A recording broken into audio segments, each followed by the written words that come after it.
Bismillah ar-Rahman ar-Rahim, alhamdulillah. Ashhadu an la ilaha illallah wahdahu la sharika lah. Wa ashhadu anna Muhammadan abduhu wa rasuluhu amma ba'd. You must know by now that when I speak to you, I like to be able to see you. So if you could allow me to see the people I'm speaking to.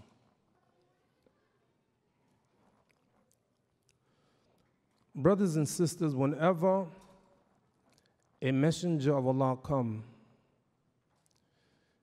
they come not because something is right. They come because something is wrong. And it is the job of the messengers of Allah to bring the people out of darkness and to bring them into the light.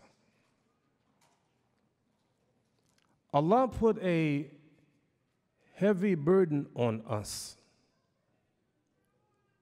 when He informed us, "Kuntum khayra ummatin ukhrijat linnas." You are the best of people evolved for mankind. How many years have we read that ayat in the Quran? Kuntum khayra ummatin ukhrijat linnas. I feel that some of us say it as a slogan, but not really implement it. I pray that when this conference is over, may Allah bless ICNA for the great work that they have done to bring speakers to help to enlighten us, to take us from the darkness and to put us into the light. The Prophet, peace and blessing be upon him, said that Allah said in Hadith Qudsi, "Ya ibadi, kulukun dolun illa man hadaytu fastahduni ahdikum." Oh, my slaves, every one of you are misguided unless I guide you. Therefore, ask me and I will guide you. Every day, at least 17 times a day, we say, "Ihdina siratal mustaqim." Guide us on the straight path. We need Allah in every circumstance, in desperate need of Allah. A man came to the Prophet, peace and blessing be upon him, and said, "Ya khayr al-bariyya, ya khayr al-bariyya, oh, the best of creation." And I'm keen to see how the Prophet responded when someone called him the best of creation. Did you know there are over 200 million orphans worldwide? Every day, 5,760 more children become orphans. Every one of those orphans is born full of potential, but they won't get there without your help. Would you help an orphan reach their dreams? Sponsor an orphan now for only $1 per day. Visit ICNAReliefCanada.ca for details and to donate. ICNA Relief Canada, serving humanity since 1997. You know what he said? Dhaka Ibrahim. That's Ibrahim. How humble our Prophet is. If you know anything about him, he's always given some preference to other prophets. Someone asked him, "Ya Rasulullah, man akramun nas?" Who is the most honorable person? He could have said me, but he didn't. He said Yusuf, a prophet, and the son of a prophet, and the grandson of a prophet, and the great-grandson of a prophet. Our prophet told us every human being that is born is touched by shaitan at birth except two people. He said Isa and his mother Maryam. Always giving some preference to others. He said, Ahabu salat ilallah, salatu Dawood. And the most beloved prayer to Allah is the prayer of David. Wahabu siyam ilallah, siyamu Dawood. And the best fast to Allah, the most beloved fast, is the fast of David. So when the man said, Ya khayr al-bariyya, oh, the best of creation, he said, Dhaka Ibrahim. I asked myself the question, why he say that? And the Prophet ﷺ said, I am da'watu Abi Ibrahim. I am the supplication. I am the answer of the supplication of my father. That's my father, Ibrahim ﷺ. Every country I go to, every city I go to, the first thing I do, I ask the organizers, please show me the direction of Ibrahim alayhi salat wasalam. Show me the Qibla, the house that Abraham built.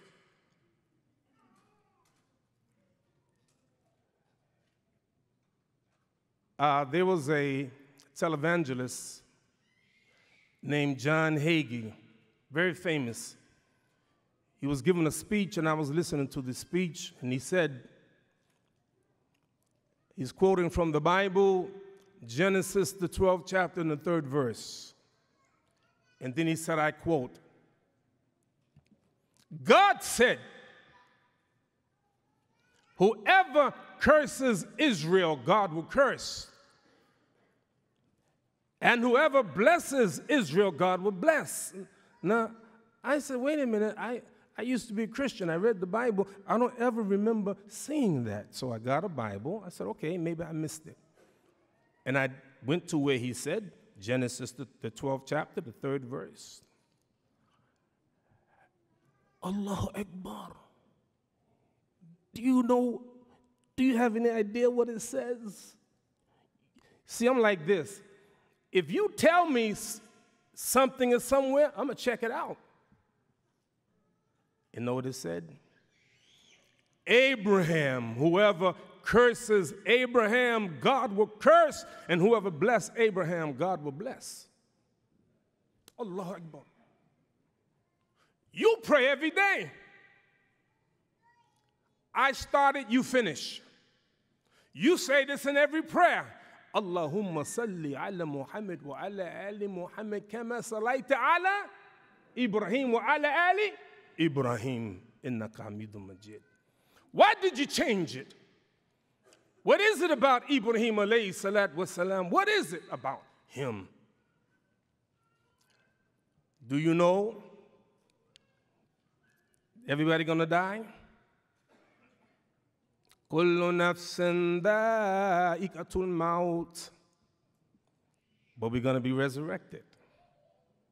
And everybody will be resurrected naked. And who will be the first one to be dressed on Yom al-Qiyamah? Ibrahim. I give you a long list of Ibrahim alayhi salat wasalam. Let me give you one more.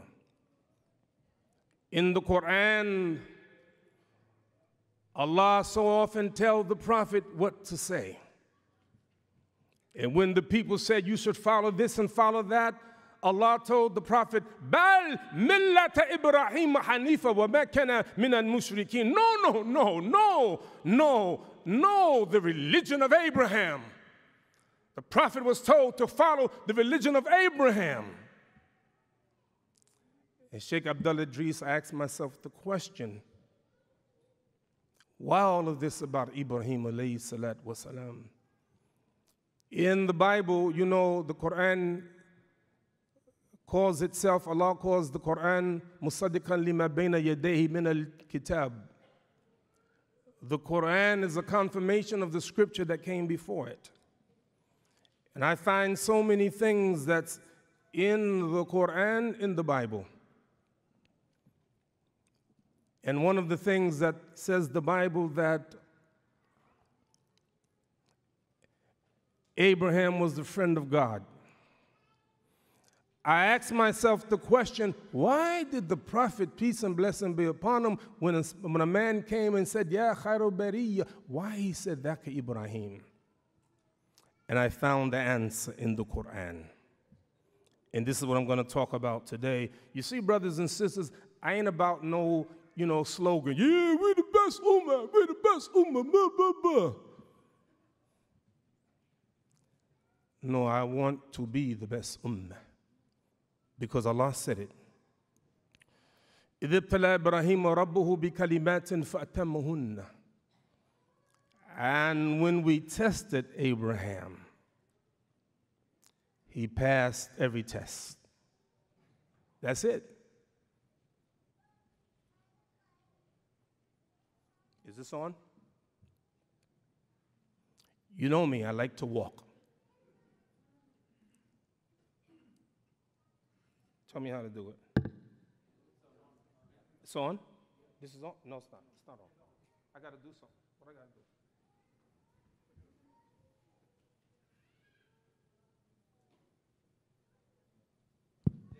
No, it's on. I want to let you know. You see that cameraman there? I am his worst nightmare. Watch. Watch him.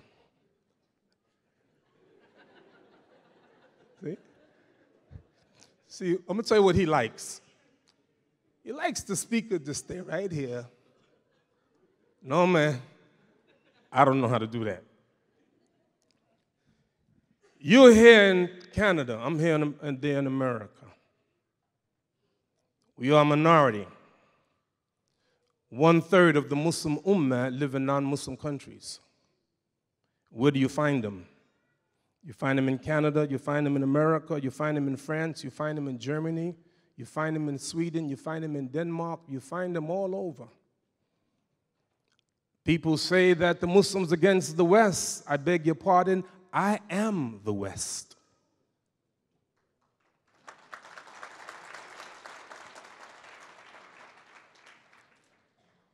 And intimate conversation that Ibrahim alayhi salat wasalam had with his wife Sarah thousands of years ago. And nobody knows about the conversation except Allah. And this is show you how special Ibrahim was. And listen to what he said. Ya Sarah. ليس على الوجه أرض مؤمن غيري وغيرك. Oh, Sarah, there is not one believer on the face of the earth except you and me. Our children, you know what's wrong with our children? How difficult it is?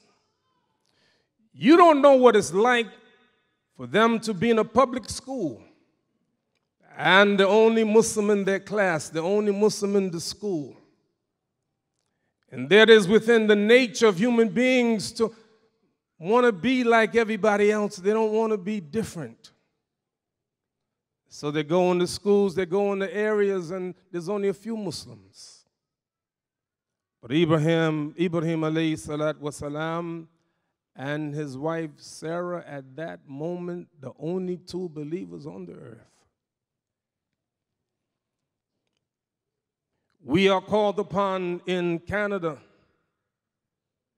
to be non-conformists, not to conform to the norms of society, but to conform to what Allah and His Messenger have told us. Abraham was tested so many ways. I remember reading that Ibrahim alayhi salat wasalam took his wife Hagar and his son Ismail and put Ismail down, gave Hagar some dates and some water, and then he began to walk away. And as he's walking away, Hagar's following him. Ya Ibrahim, aina tadhhab? Ya Ibrahim, aina tadhhab. He ain't turning around. Ya Ibrahim, aina tadhhab. And then she stopped. She said, is it Allah ordering you to do this? He said, yes. And then she said, then he will never neglect us. So he goes away. The most vulnerable, a woman and a baby, alone in the desert, nothing, nobody. How many of you blessed to make Hajj? Raise your hand. How many want to make Hajj? Ya Allah, allow your servants, every one of them who raised their hand, to make Hajj. They will tell you that when you make Hajj, when you run between Safa and Marwa, you get to a point where there's a green light in the valley, and when you see the green light, you start running.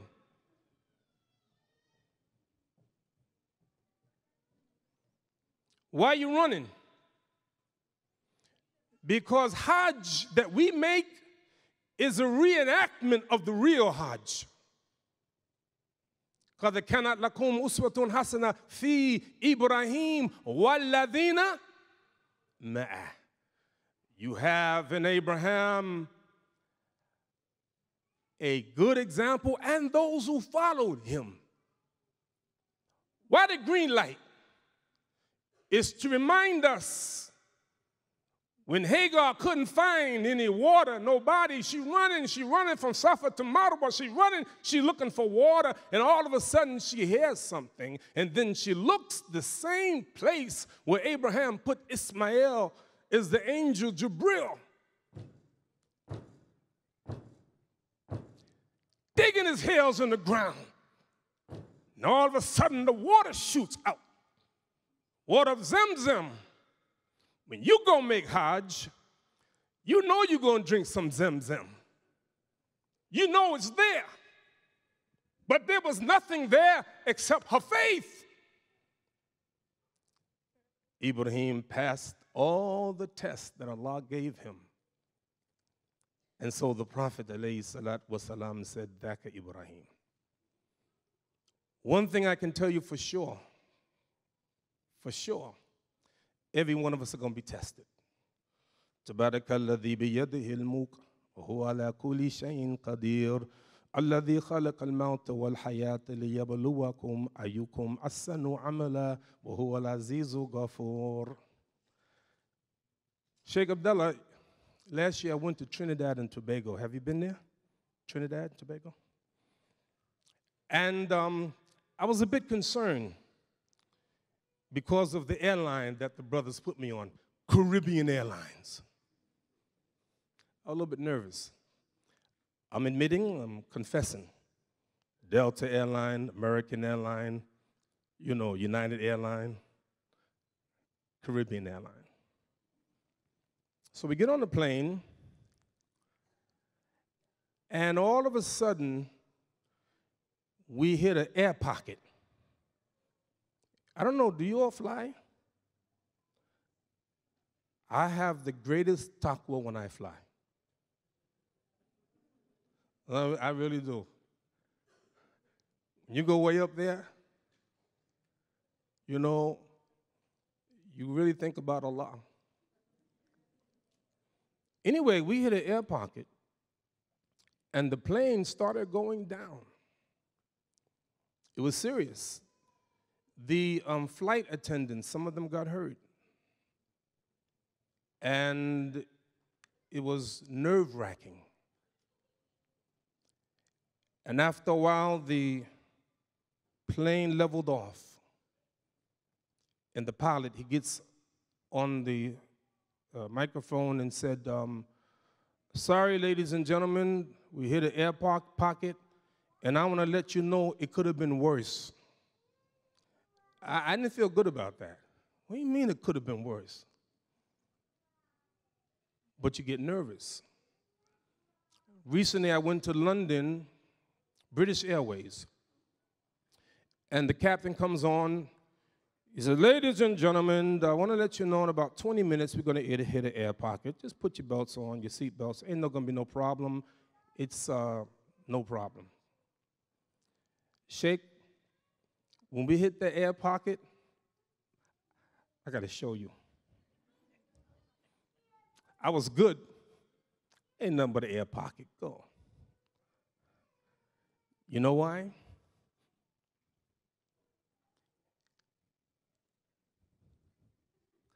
Because he warned us. And when you know it's going to come, you get prepared. You're going to be tested. And all our tests won't be the same. Last year, a man 70 years old in Kansas City went into a bank and he handed the teller a note saying, "I have a gun, put money in the bag." And the teller put about $3,000 in the bag. Instead of the old man, 70 years old, in Kansas City, instead of him walking out the bank, he went into the lobby and sat down in the lobby. Within 2 minutes, the police came. And you should anticipate that the police would come because the precinct is only a half block from the bank. And when the police came, the 70-year-old man gave them the bag and said, "I'm the man you're looking for." So he went in front of the judge. The judge is saying, "This is not a robbery. You didn't have a gun. You gave back the money. Why did you?" And by the way, this is a true story. He said, the judge said, "Why did you do it?" He said, "Your Honor, I'd rather go to jail than spend one more night with my wife."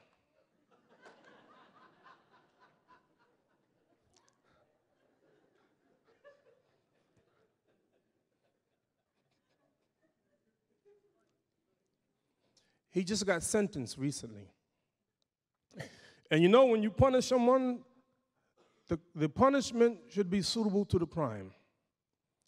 So the judge gave him 6 months home confinement.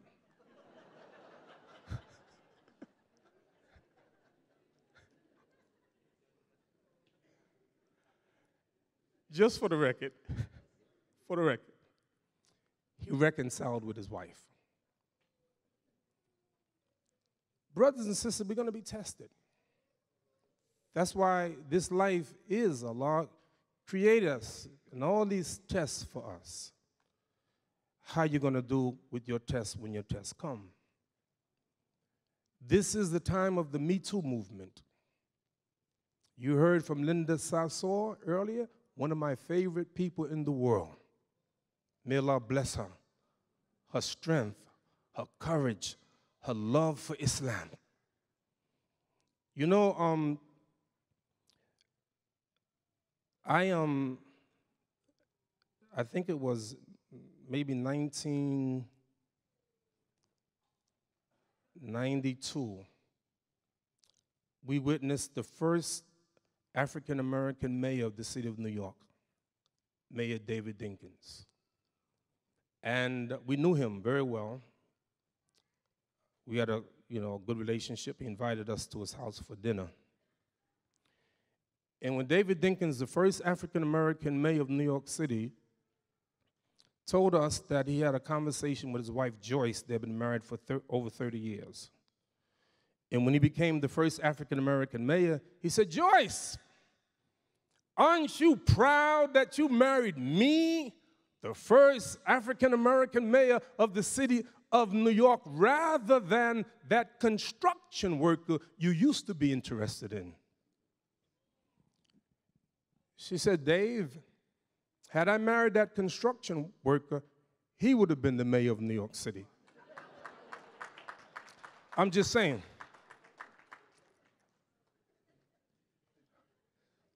So we're going to be tested. We are tested with this weight that Allah has put on us. Kuntum khayra ummatin ukhrijat linnas. You are the best of the nation evolved for mankind. I want us to be that. Really to be that. not talk it, not brag about it, but to be that. I'm going to quote a man whom I believe is the greatest historian of our modern time. His name is Arnold Toynbee, a British historian. He wrote a book called The History of the World, 12 volumes, thousands of pages. And he said 3 things that I'm going to repeat for you, and then I'm going to near my conclusion, because we have work to do. Conferences isn't for us merely to come to sit, even to learn. Yes, to come to sit, to learn, and then implement what we learn. It's not just to soak up the knowledge, to be able to say, yes, I heard Sheikh Abdullah Idris, and I heard, this person, I heard that person. But it's to take that knowledge, take that information, implement it in your homes, in your masjids. He said, number 1,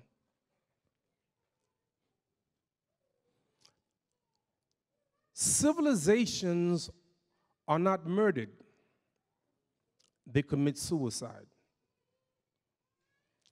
We live in a time right now of self-inflicted wounds. Let me give you an example.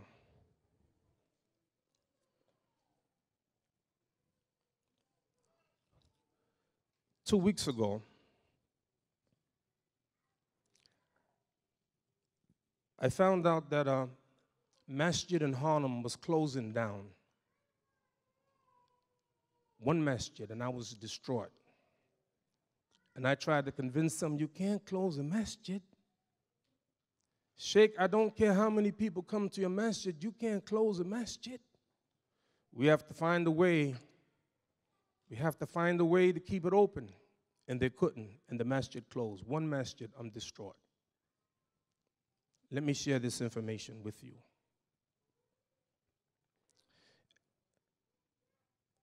$10,000 churches have been closed in Britain since 1960. Another 4,000 churches are set to be closed by 2020. Right now, more people in England go to masjids than the Church of England.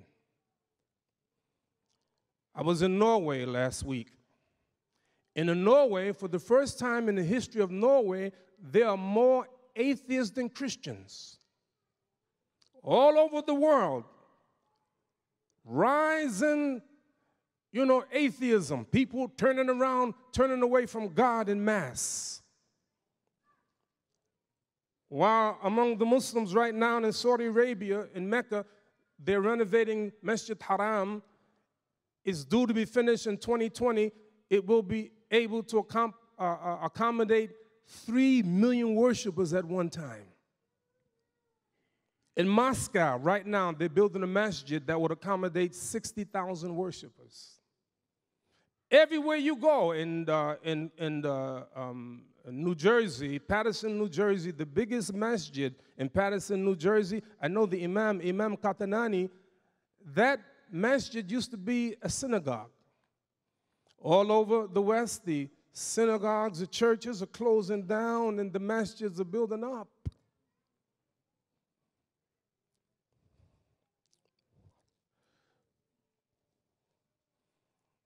Of the 22 nations of the world with the lowest birth rate,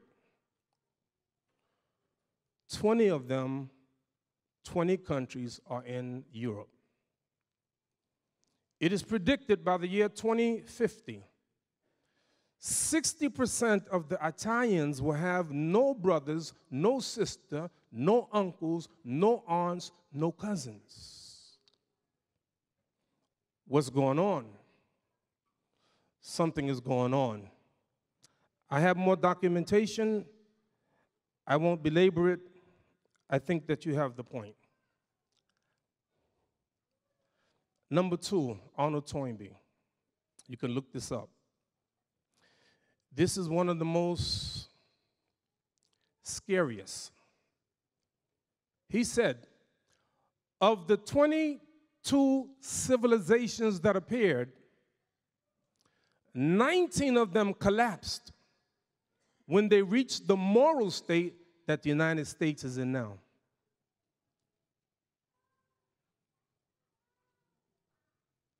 Of the 22 civilizations that appeared, 19 of them collapsed when they reached the moral state that the United States is in now. And you know what? Arnold Toynbee died in 1975, which means that it's worse now. And the last one, and I want to remind you that this man, Arnold Toynbee, is not a Muslim.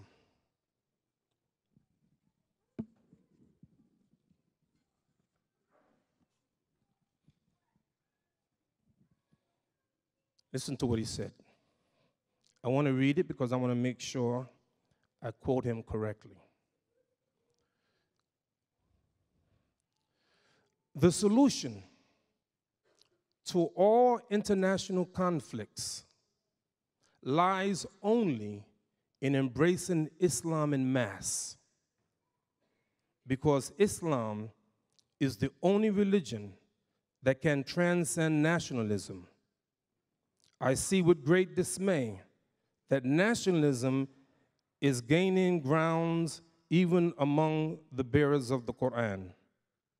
I will hope for the day when all of humanity will break this idol and unite as the children of God.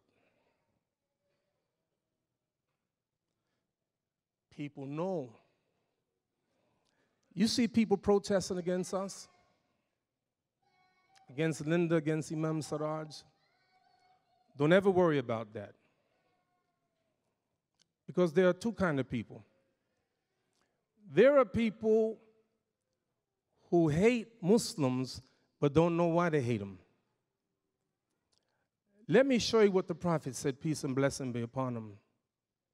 He said there was a prophet that was beaten by his people so much that he began to bleed, and he wiped the blood from his face and said, Allahumma ikfir li qawmi fa innahum la ya'lamun. Oh Allah, forgive my people because they don't know.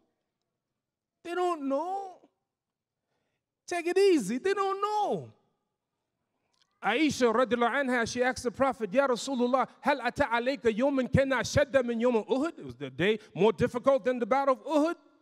Because she's thinking that Uhud is such a terrible battle. Sisters, I'm going to give you a sporting analogy, so don't get mad at me. It's okay? How many sisters know about baseball? What? Allahu Akbar. The battle of Uhud is like you're winning a baseball game. A baseball game, Sheikh Abdullah, I know you know soccer. You don't know nothing about baseball. I know that. Sheikh Abdullah. A baseball game has 9 innings. It's like you winning in the 9th inning. You're winning 10-0, 2 outs. And all you have to do is get 1 more out, you win the game. And you wind up losing. That was the battle of Uhud. The Prophet ﷺ was wounded in the battle of Uhud. Many companions died in the battle of Uhud. But look at this. The commander of the Quraysh in Uhud was who? Abu Sufyan. Who was the commander of the right flank? Khalid ibn Walid. Who was the commander of the left flank? Ikram ibn Abi Jahli. Who was the commander of the cavalry? Amr ibn al-As. Every one of them became Muslim. There are some people who know what they're doing. We don't know the difference. Idfa' billati ahsan. We have to respond in the best way. I don't care. Let them protest. They have the right to protest. It's good. It's fine. We live in a democracy. Fine. And we pray that Allah would guide them. Now, nobody, Sheikh Abdullah, they're making a big mistake because nobody's giving me a sign. They didn't tell me how long I'm talking, nothing like that. So that's dangerous. To let the Imam talk and don't say how long he got to speak, that's a dangerous thing. So I'm telling you, I don't mind you giving me some kind of note, let me know. But I want to read one thing, almost finished. You got a couple more minutes? You got a couple minutes? Okay. I'm going to read something to you.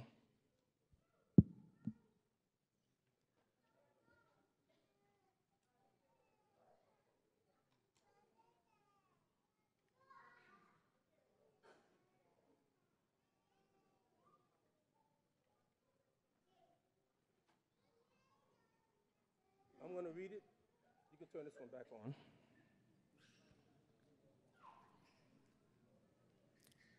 It's back on yet? Yeah, okay, good. Now, brothers and sisters, I'm going to read this to you. And then I'm going to ask you, who do you think said it? It's a quote.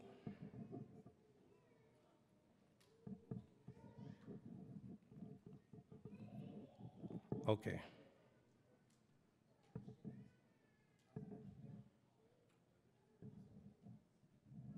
All right, here it is. Listen carefully. Added to this internal confidence was the fact that Muslims enjoyed outstanding success during their first 6 or so centuries. To be a Muslim meant to belong to a winning civilization. This pattern of success started right at the beginning in AD 622. Muhammad fled Mecca as a refugee, then returned there in 630 as its ruler. By the year 715, Muslim conquerors had assembled an empire that reached Spain in the west and India in the east. Muslims boasted some of the most powerful armies, the highest standards of living, the best health, the most impressive rates of literacy, and the most scientific and technical achievement.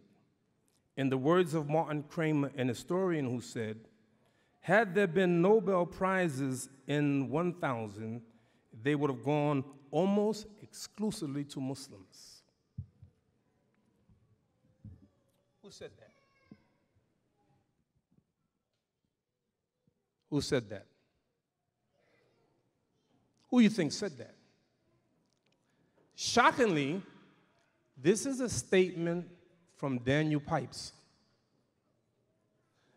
Daniel Pipes is one of the strongest critics against Islam, but he had to admit it.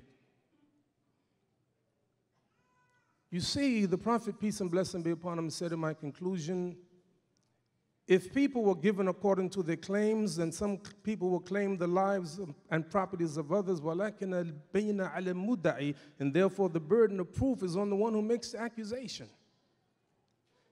If we're going around saying, we're the best people, we're the best this, and we're the best that, today, I'm saying, prove it. Prove that we're the best. Harvard Law School, one of the most prestigious universities in the world. In the entrance of the faculty library is an ayat from the Quran saying this verse is one of the greatest expressions of justice in the history of the world.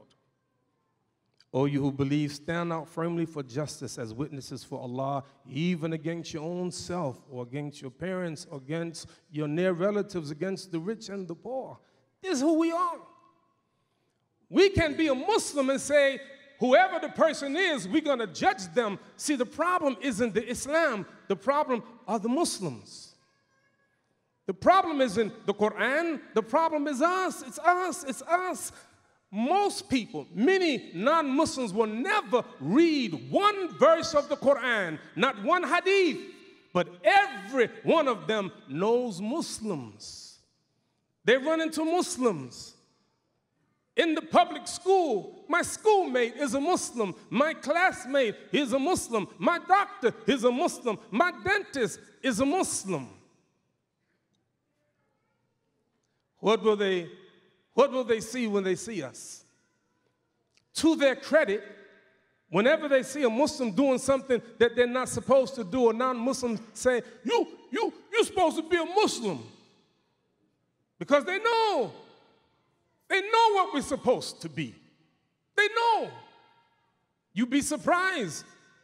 I was in one of the airlines, in a flight attendant, and I was in first class.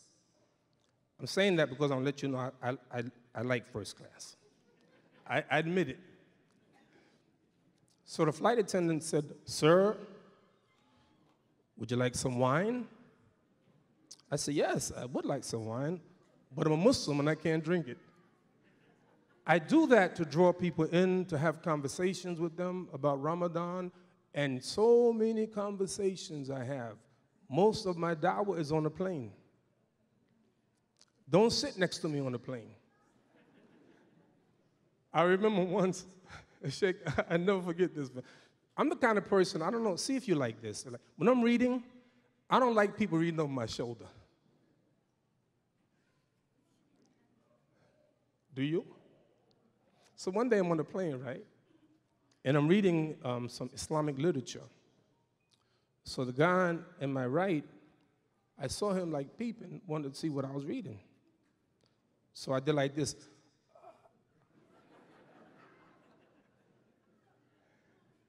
And he said, "You Muslim?" I said, "Yes." I railed him in because we share this faith with everyone. I made dua to Allah, "Oh Allah, make me love the people." And Allah has put in my heart a love for the people, not just Muslims, sure. لَتَدْخُلُوا الْجَنَّةَ حَتَّى تُؤْمِنُوا وَلَا تُؤْمِنُوا حَتَّى تَحَبُّوا. You never believe, you never go to Jannah until you believe, and you never believe until you love one another. I have a love for people. I'm on a plane, and we just finished landing, and people was getting their luggage, and I noticed there was an old woman, old white woman. She was just standing there. So I went to her and said, "Madam, do you need help?" She said, "Yes, my luggage." I said, "Let me get it for you." I pulled the luggage down and said, "Would you like for me to take it off the plane?" She says, "No, thank you so much." When I walked out of the plane, a young white woman said to me, she said, "Sir, I saw what you did, and I want to let you know that I really appreciate it. Somebody's always looking at you." I go to, it's my last point, I promise, my last point. There's a Muslim store that I go to get my newspapers every day. The owners are Muslims, and the workers are Muslims. So for years, I go to Muslim stores trying to encourage them to stop selling alcohol. It's like a mission of mine. And so this day, I saw a sign that I never saw before. It said, "No alcohol sold here." Allahu Akbar. Allahu Akbar. Don't clap yet.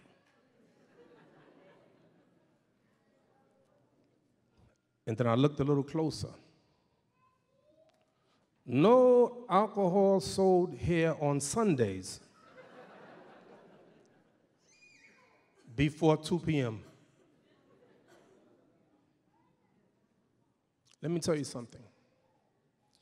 If you will be to take the position, kuntum khayra ummatin ukhrijat linnas, seriously, the da'wah that you will do in the West would be so great. If they come in your store and said, "You know, I want some pork," and you said, "Mrs. Jones, I know you want pork, but we don't sell pork, and let me tell you why. Pork is not good for you. The meat that we have is special. It's called halal. Halal? Yeah, halal. I want you to try this. You'll be surprised the impact that you will have as a merchant, as a servant of Allah subhanahu wa ta'ala. So brothers and sisters, we are the best not because we earned it, but because Allah asks us to do it. Did you know there are over 200 million orphans worldwide? Every day, 5,760 more children become orphans. Every one of those orphans is born full of potential, but they won't get there without your help. Would you help an orphan reach their dreams? Sponsor an orphan now for only $1 per day. Visit ICNAReliefCanada.ca for details and to donate. ICNA Relief Canada, serving humanity since 1997.